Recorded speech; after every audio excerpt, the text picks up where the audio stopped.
Guess what of my new hairstyle na gagawin sa akin for today's video. So, tapos na nga akong i-massage. At, ang tagal kong pinag-isipan kung magpapatrim ba ako ng hair or kahit mga 1 inch lang. So, sinabay ko na lang magpa-treatment ng collagen with nourishment. So, konting trim sa aking hair. And then, nagpa-request na rin ako magpa-bangs. So, plan ko sana full bangs. So, hindi na raw kasi bagay dahil sa age ko at maliit yung face ko.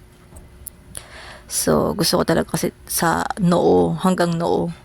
So, hindi pwede kaya curtain bangs. Medyo mahaba siya ng konti. So, sana bumagay sa akin.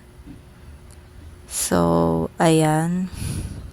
And sobrang nipis lang kasi ng hair ko kaya siguro mga 2 inches lang yung kinat sa akin.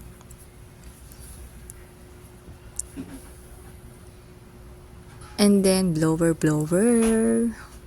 So, ang sarap sa pakiramdam kasi ang lambot niya sobra at ang bango. Feel ko bumalik na naman ang sigla ng hair ko kasi sa kabila na damage siya. Diba, nagpa-reband ako.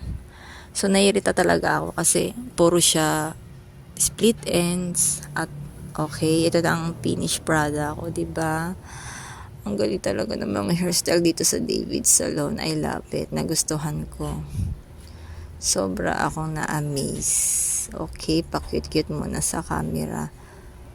At ito na nga, may ginagaya talaga ako actually, celebrity. So, na-achieve ko naman. So, thank you. Bye!